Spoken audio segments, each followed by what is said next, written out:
أعوذ بالله من الشيطان الرجيم.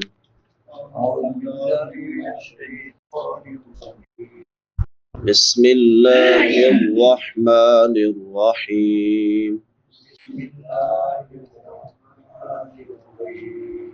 لو أراد الله أن يتخذ ولدا لاصطفى مما يخلق ما يشاء سبحانه.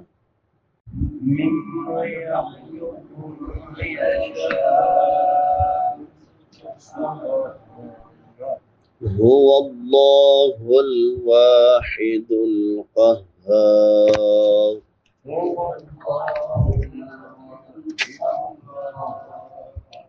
خلق السماوات والأرض بالحق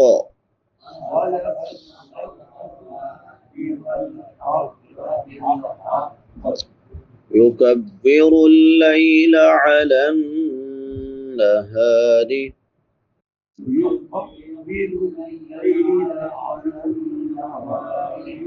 ويكبر النهار على الليل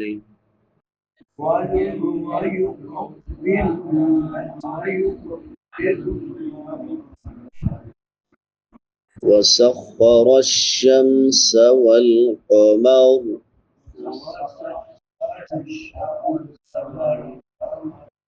كل يجري لأجل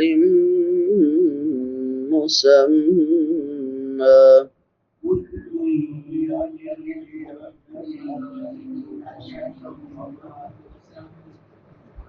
ألا هو العزيز الغفار.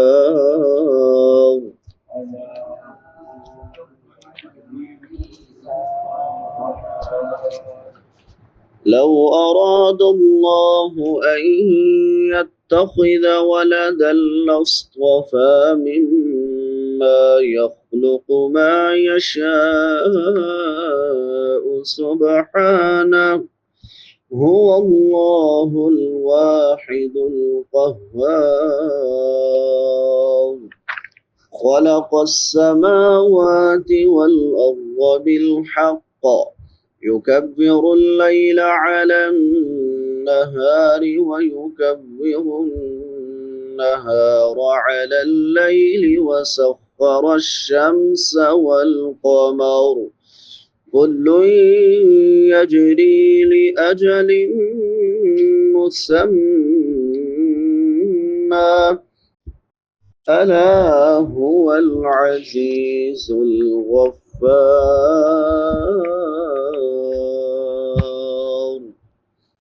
لو